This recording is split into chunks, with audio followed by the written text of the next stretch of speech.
Hello, it is the new year, and I wanted to make this video in a much cuter spot and a much quieter spot as well. I set up this whole set for me to film in for my first video, but you know what? Sometimes you make do. I'm actually currently on a cruise ship, and it's been on my heart to start this video series, and I told myself if I don't just start it, I might never. So today's the day. My name is Jaylee, and for a very long time, I have wanted to talk about Christianity and more than being a Christian, but being a follower of Christ. This is a brand new series that I'm starting about kind of how to be a fun Christian. And I don't mean like, ooh, we're going to be a fun Christian. We're going to do whatever we want and ignore the Bible or anything like that. It's kind of what it means to be a modern Christian in today's modern society. All in all, though, this series is meant for people who want to be Christians, who want to be followers of Christ, people who either have had a long history of being a Christian or are brand new or somewhere in between. This series is literally for you. This is who I made this for. Something that comes along with the new year is New Year resolutions. And I make my resolutions very easy for myself. I have one resolution every single year. Take a guess of what it is. It's to pet more dogs. It is achievable, it is easy, and it brings me joy. And that's my only New Year's resolution every single year. But when we get into the new year, there's a lot of us that get tired of our old ways, the ways that we behave, and we use the new year as a time to restart. And that's okay. You can restart at any point you want. You can rewatch this video or restart your New Year resolutions at any point in the year. It really does not matter.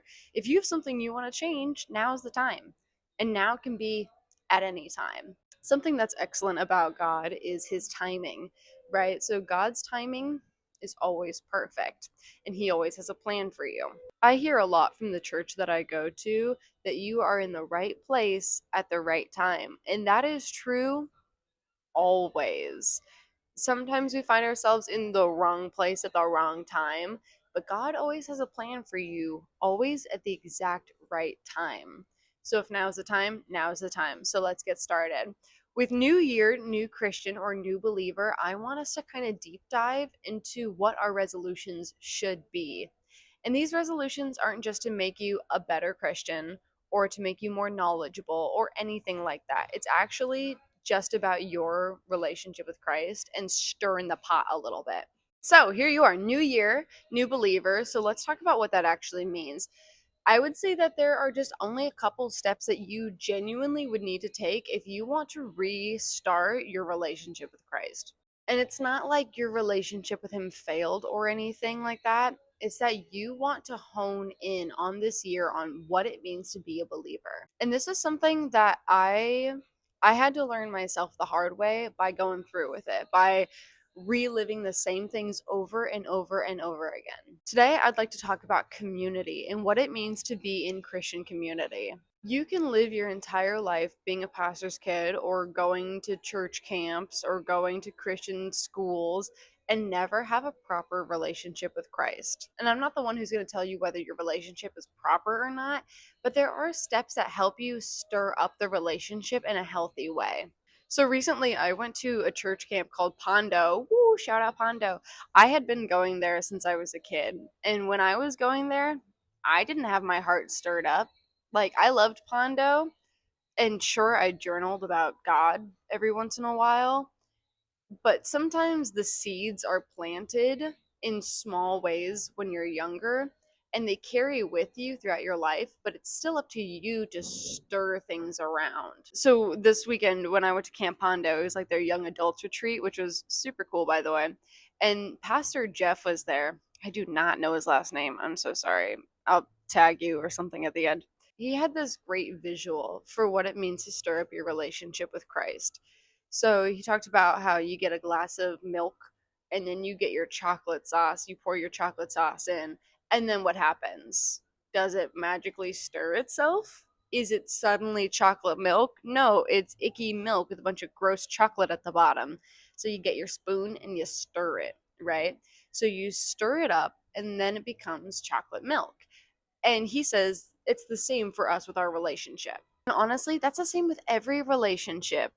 When you get into, oh my gosh, I'm going to relate things a lot to what real relationships are like human with human relationships, because they're not that far off.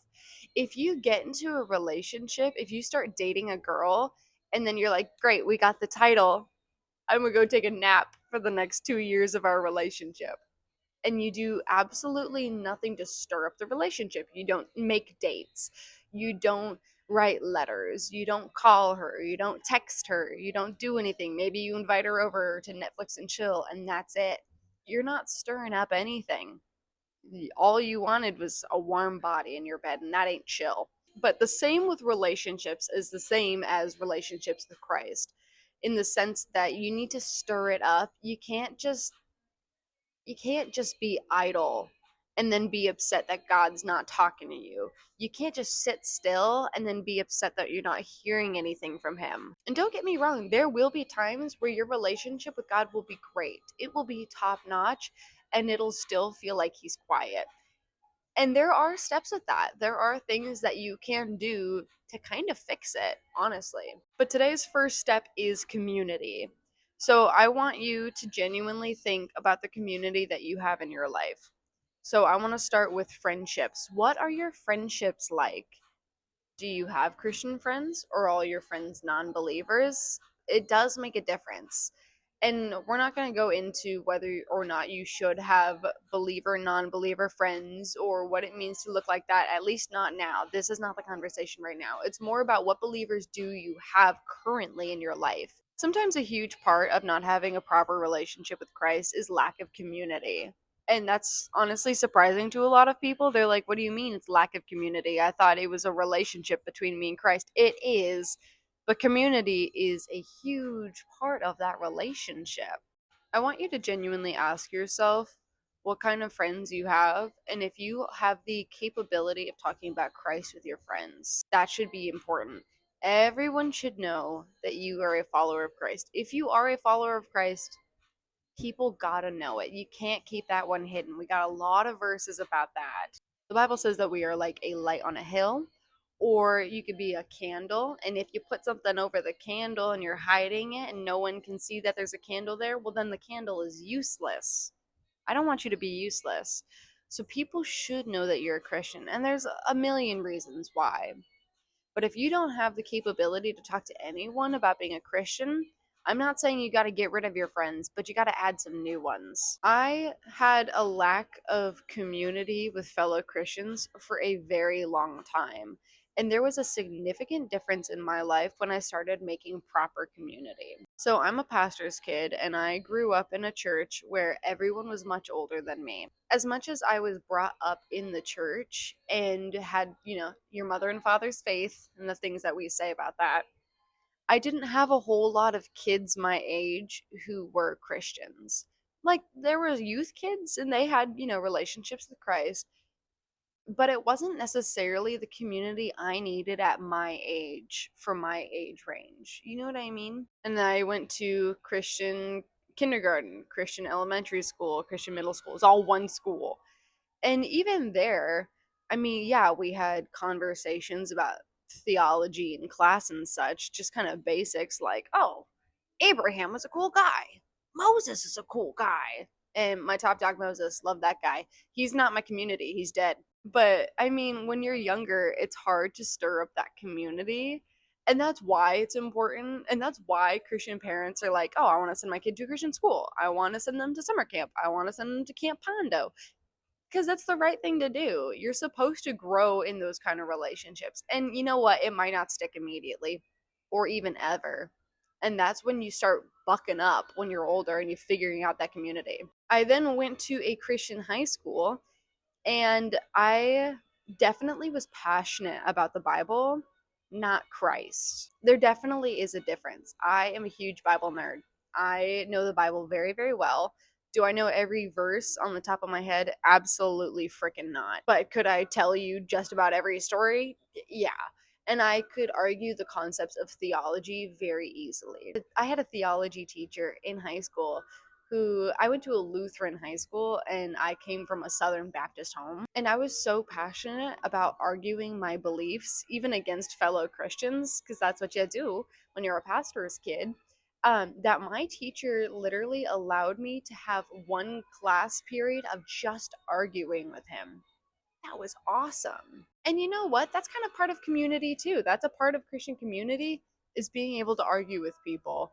And I don't mean like in a negative way, but you should be able to have conversations with people about your beliefs, about your theology, because your theology should not be purely set up off of what your mom thinks, what your dad thinks, what your pastor thinks.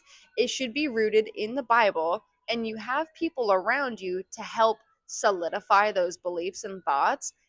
But you also, like, if you have a pastor who is going against the Bible, you should be able to know the Bible well enough to say, that ain't chill. I need to go find a new pastor. So the concept of community can change and vary. You have to find what is good community. You might not find it right off the bat.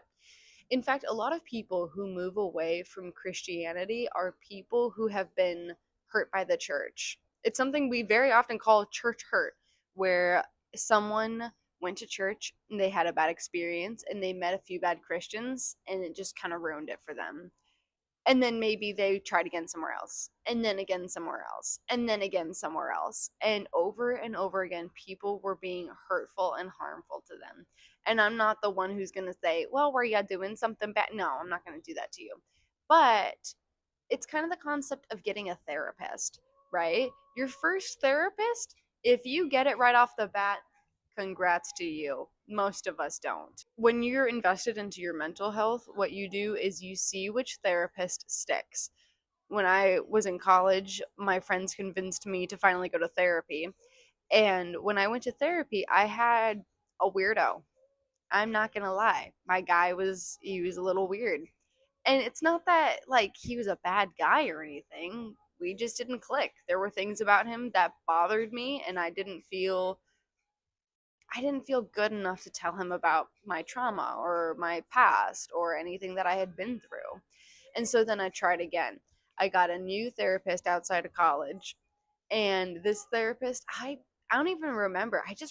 I don't even remember too much about it. I just remember really not enjoying her.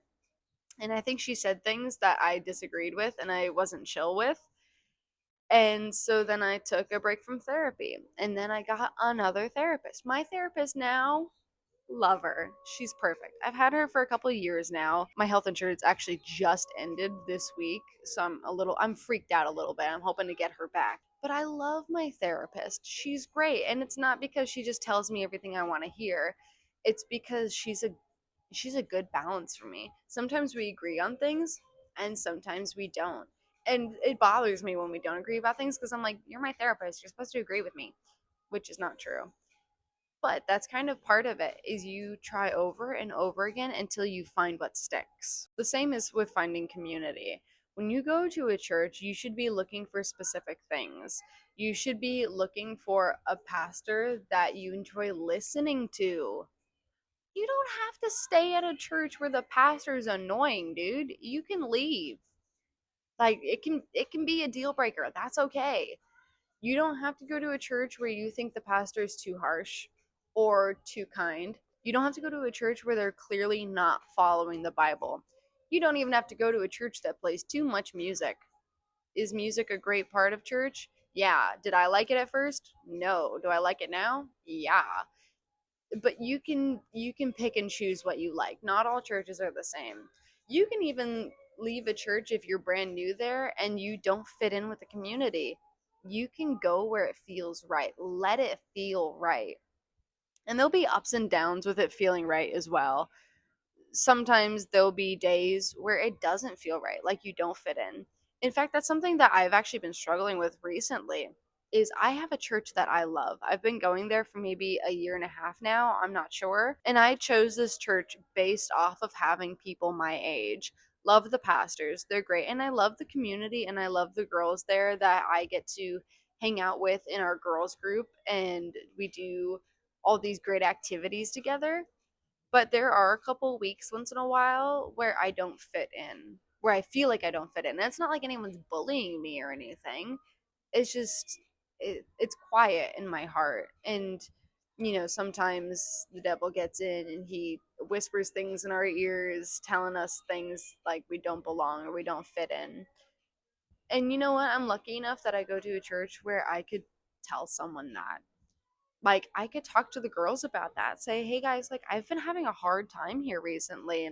I'm not sure why. And you know what? Even though I haven't done that, I guarantee you, if I did do that, those girls would talk to me about it. They would tell me that things are okay and they would help me through it. And that's the kind of community you should be looking for. Back to my history of community. In high school, even though I was very knowledgeable and I loved the Bible and I knew it very well, and I wasn't, I don't know, the most passionate about Jesus himself, I suppose, my community was trash. Not saying my friends were trash or anything like that, but like I I was not a nice person and I was not doing great things. And I was part of the problem of the community. Some of it was my fault. Probably a lot of it was my fault, but I wasn't having Christian conversations. And it's not that I needed to leave my friends and find better friends. It's that I needed to add more friends who were in similar places in life as me. You know what's so funny? Hold on. Let me tell you one more thing. Okay, so I went to college. I went to Cal Baptist. And once again, my community not there.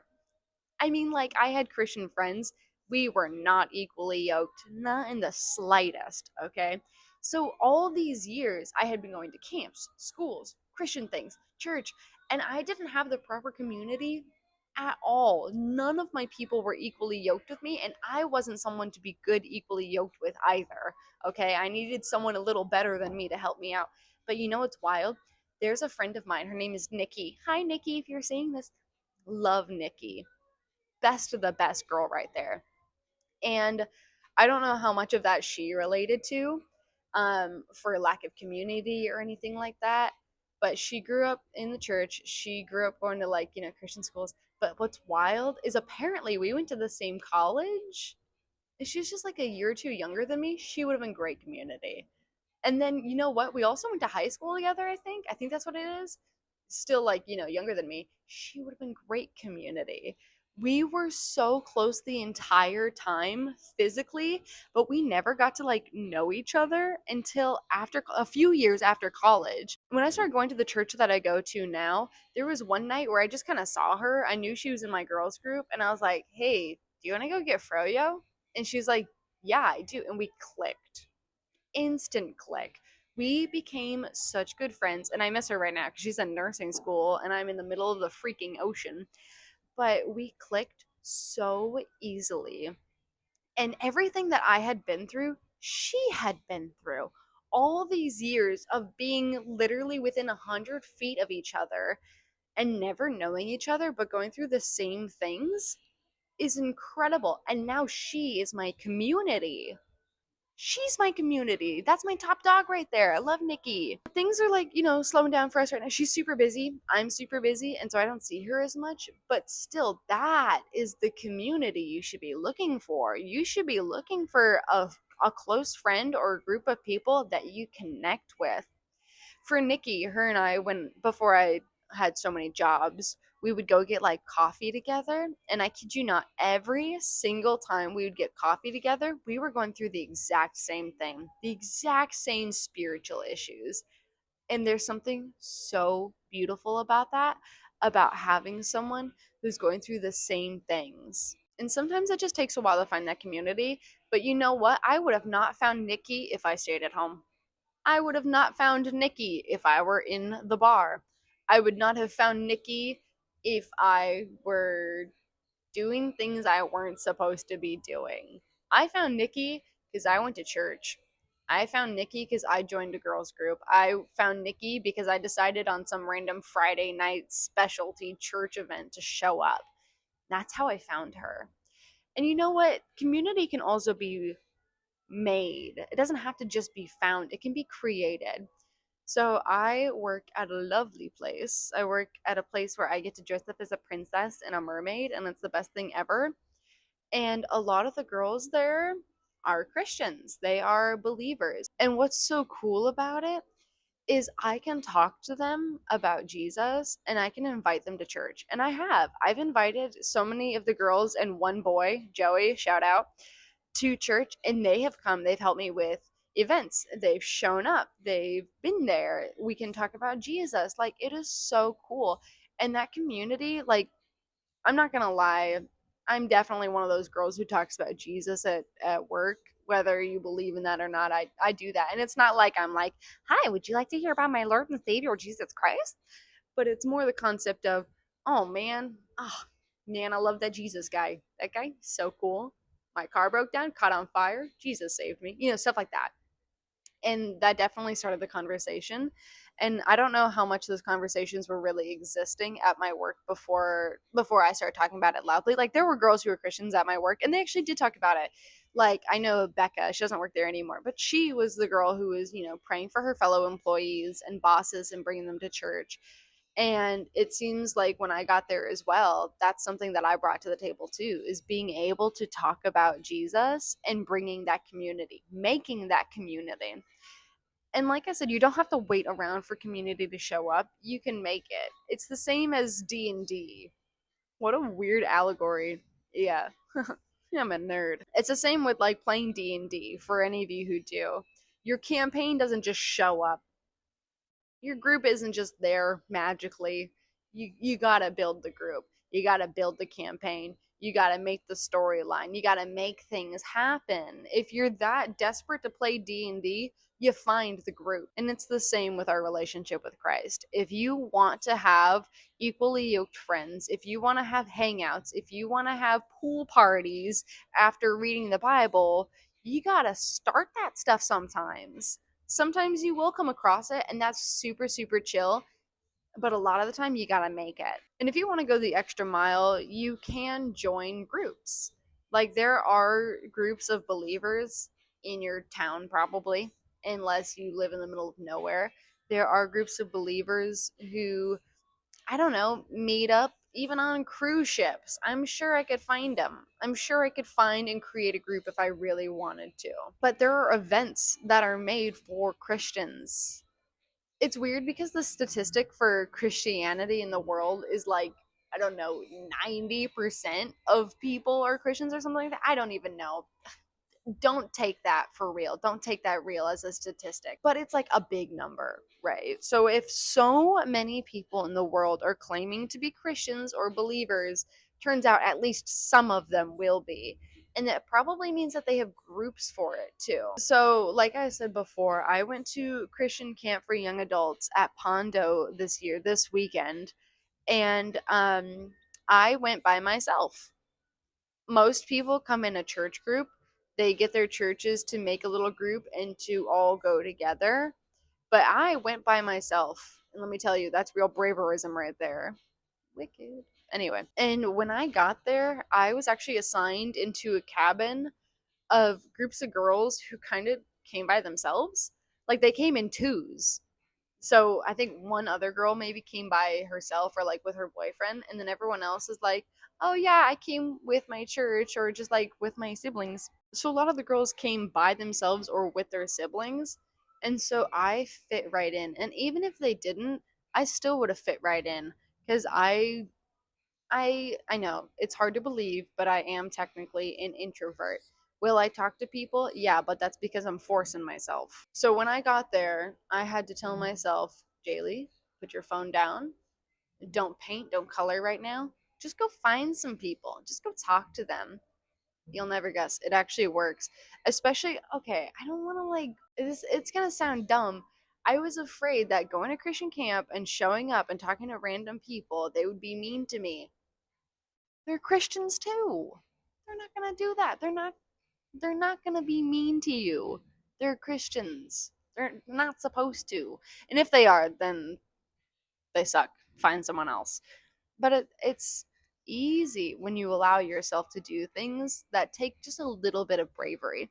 And the whole concept of finding community and being in a group of people requires a little bit of bravery. So maybe you found community and you have a group of people and they seem to be equally yoked, they seem to all have the same ideas, but what is the freaking point of community? Well, let me tell you. Very good morning, Carnival Radiance guests. This is your captain, Fulvio Persico, speaking from Navigation Bridge. I hope you enjoy. The ship's time is now 11:50, and we are sailing in the North Hold Pacific on. Ocean. Honestly, I've been pretty lucky that I haven't had too many interruptions in here. I'm actually inside a piano bar right now. It's the only quiet place I found on the ship, and yet it's still kind of blasting music. So, what is the point of having community? I mean, yeah, it's great to have friends. It's great to have people who are equally yoked to you. It's great to have people that you can talk to and rely on. But it's also good to have people who can hold you accountable. And that's something that we don't do nearly enough. It requires you to say, yeah, sometimes I'm wrong. Sometimes I mess up. And that's okay. Honestly, it's good to admit it. It's really good to admit it because most people can't. So, having a group of people or even one person who can hold you accountable for something can do wonders for you.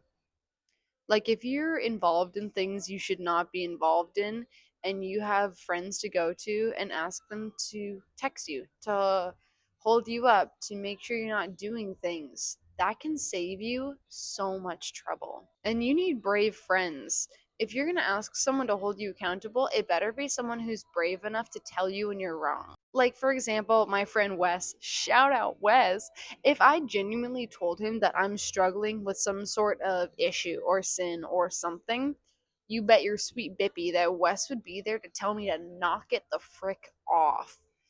He would tell me to stop. He would show up if he could. Nowadays, Wes and I don't live in the same state, but I could still rely on him to text me or to call me if things are going wrong. And I'm sure he could sense it, and I'm sure he would just keep up with me.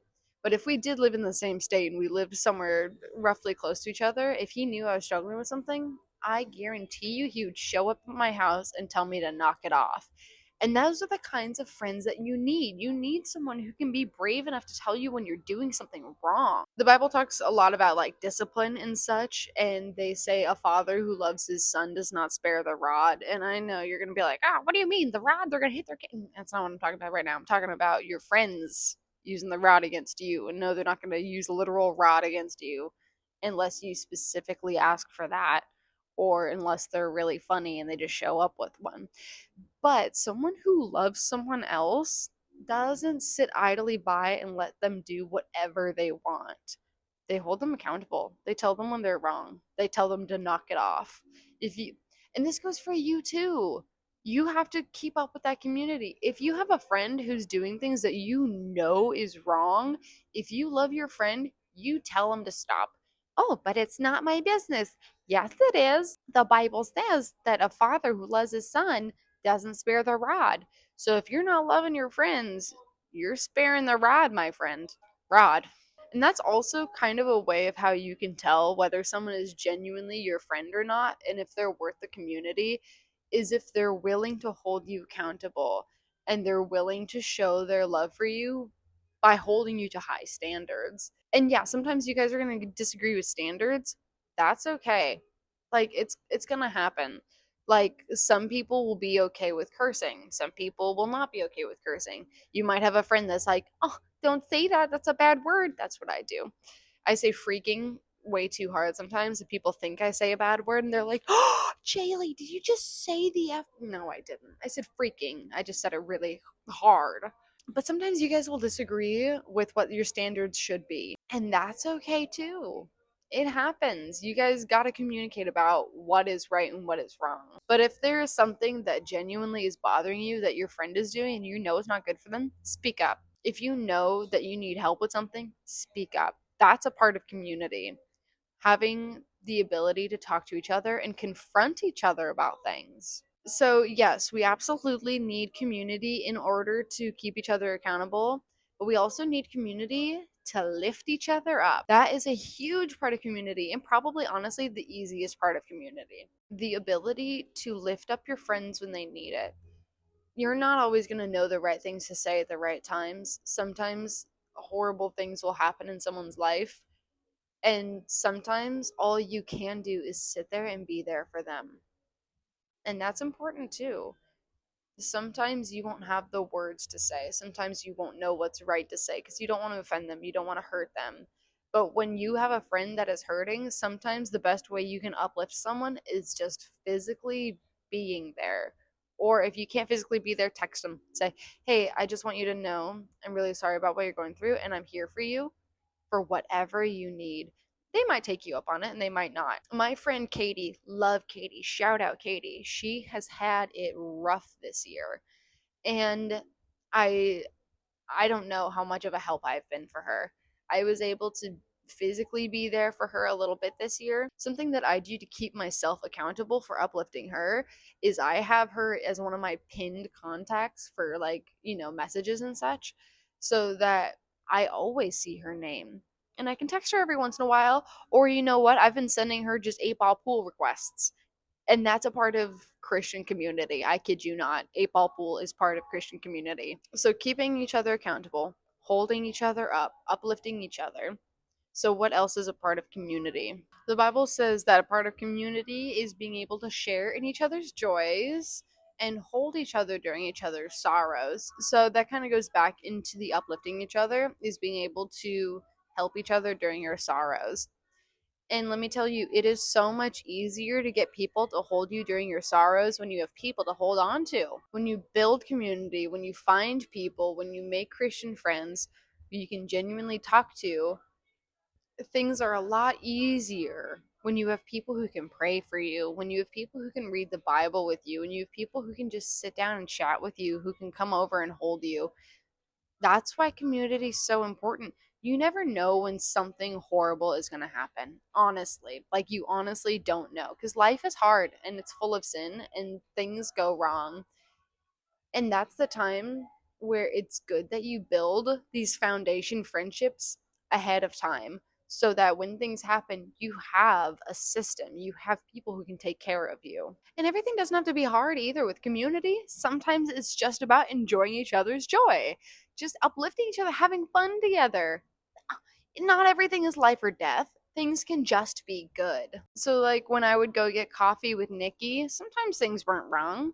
Sometimes we just wanted to chit chat. Sometimes we just want to talk about our pasts, where we're going, our aspirations, the colleges she was thinking about, stuff like that. And that is so much fun. Being able to just get coffee with a fellow Christian and just sit there and enjoy each other, that is so good. You know what? When I got a full time job, one of the number one things I was most upset about for losing time with is being able to have coffee dates with my girls, because they are so good. And I kid you not, you never feel like a better Christian girly until you're having coffee with your friends. Sometimes that's just a huge part of it. Something that came around with COVID was online churches, and it's helpful. I'm not gonna lie. There was great aspects to online church. Being able to stay at home, stay safe, and watch church and still get your music, get your message. Those things are great.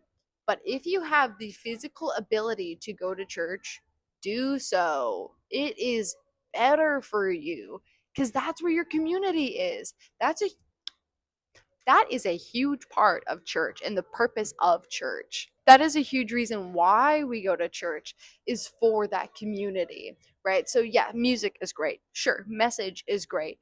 But one of the top reasons we go to church is that community. So if you have the physical ability to go to church, make friends. You know what's actually interesting is I pick and choose when I have community, because I go to my girls group, so I do that Tuesday nights, and then say I'll go to something else, or I'll, teach youth Wednesday nights, or I'll hang out with them different nights. But on Sunday mornings, most of the time, I sit by myself. And that's just because I like to focus. So you don't have to always force yourself to have community. Sometimes I just go to church, I say hi to people, I say bye to people, I sit in my chair, and I take notes quietly. And lately, it's actually really interesting. After this year and a half of sitting by myself at church, I have a friend named Joyce. Shout out Joyce. She started sitting with me. I love her. I love her sitting with me, because I sit by myself so I'm not distracted. But, like, having a fellow Christian girly who's also there for the same reason, sitting right beside you, if she says something that slightly takes my attention, it's never something bad. It's always something that's like the purpose of what we're there for. And I love sitting with her because she knows this about herself. She's a very loud singer, and I love that about her because I have not been brave enough to sing loudly at church and such, and she does it, and it makes me say, ah, I want to harmonize loudly with Joyce. And that's what we do because that's where you get to yell in church and sing really loudly is with your friends right there in that pew. And so, sitting with her brings me such great joy. And that is a huge part of community. And then I get to, like, lean over and say, oh, the pastor said something kind of weird. Am I right? And she's like, girly fun things. But that is why community is so important, is because it brings us joy. And that is part of what helps stir up our relationship with Christ and with the Holy Spirit, really getting that stuff moving in our hearts and our souls. A huge part of it is community. We were made for community. That's what we were literally created for. It says in the Bible, man was not meant to be alone. He was all sad and dreary. And God said, get him a nice lady. And he did. And you know what? I know everyone's like, oh, but they were meant to just be fruitful and multiply. My guy, he was lonely. He needed a bestie. He needed a best friend. And that was his lady. That's his wife. By the way, remember that. You guys should be marrying your best friends. So we literally see with the very first human that one of the first steps was getting community. It doesn't have to be a whole crowd of people. It doesn't have to be a whole church. You don't have to be friends with everyone in church because you don't have time for that probably. It's probably ingenuine if you're friends with everyone at church. You don't have time to make friends with everyone, I'm sure of it, unless you go to okay, you could be friends with everyone at church. It's possible. But it doesn't have to be like that. You can pick and choose who your community is. It can just be 5 girls at church. It can just be 2 girls at church. It could just be anyone at church. I know it. I feel like I'm talking a lot from a girl standpoint about having girl besties.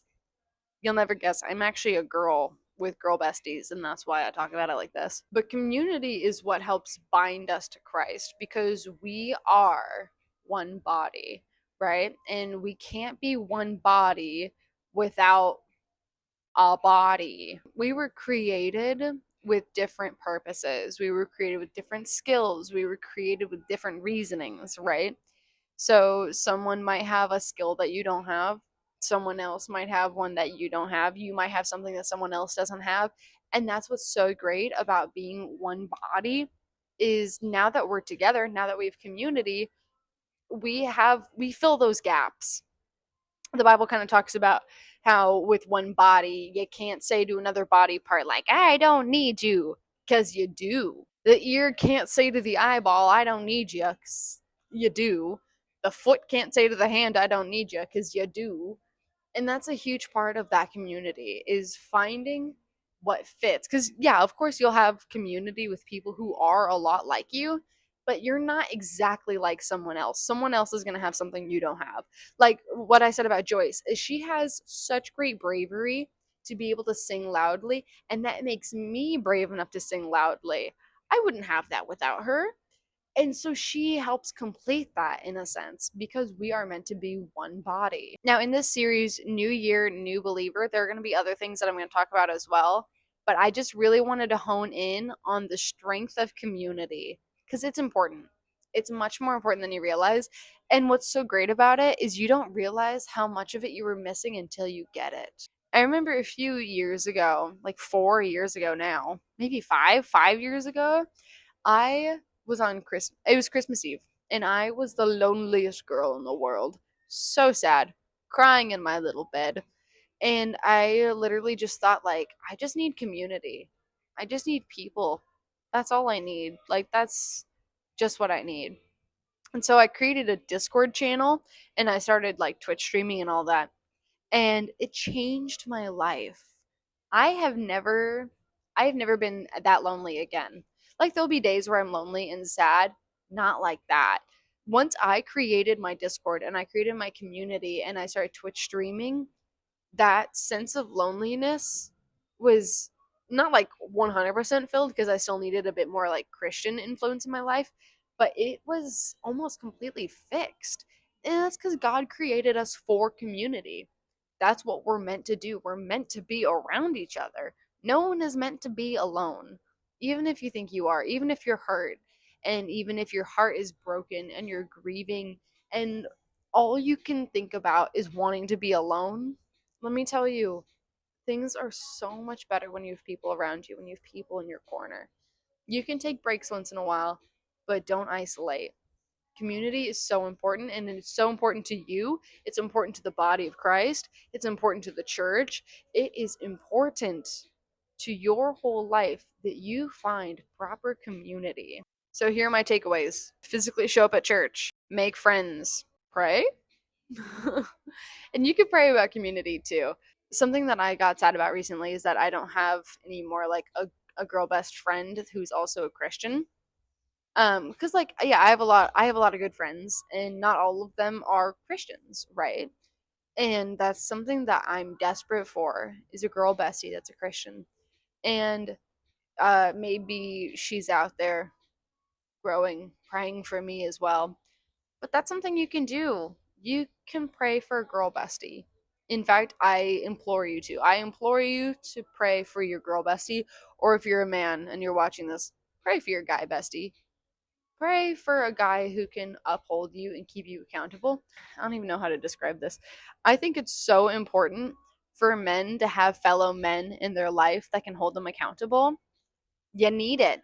We all need it, but you also need it. So if you don't have that community that you're looking for, and you honestly don't know what you're missing yet, you got to pray for it. Literally just pray for that community. Pray that you find someone. Pray that someone is brought to you, someone who's equally yoked to you, someone who can uphold you and lift you up. All in all, community important. Thank you so much for watching this video about New Year, New Believer, and I am so excited to get more into it. I will be trying to continuously make more content in this weird piano room. There's a little kid who keeps holding open the automatic door holder, and it makes it so people can actually like hear me and see me through the door. So I have to keep waiting for that to close. It actually opens, like, I kid you not, every 2 minutes. This has been a very long recording session. It's still open. She's still there. I kid you not, she's just holding it open at this point. I can see her little arm up holding the automatic door opener. Oh, she's walking away. Oh, oh. I think she broke the door. Oh, she opened it again. Anyway, she's just looking at me through the door. Oh my gosh, there's like 6 children out there. So thank you guys so much for being part of this new series of oh, there's so many kids opening this door right now. It's like it's been opening like 6 times. So stay tuned to get more videos, more content. I'll be posting more, creating more videos while I'm here in the middle of the ocean. So please make sure that if you liked this video, like and subscribe. It really matters a lot. Helps me know what you guys like and what you don't like. So thank you guys so much. You gotta go ice skating with Jesus sometimes. What? Why'd you say that? Oh, I should have just had I should have just recorded just like this the whole time so that you can just watch it continuously open. Oh, also this lighting, is that better the whole time? Ah, it might have been. Okay, well, thanks guys. Bye.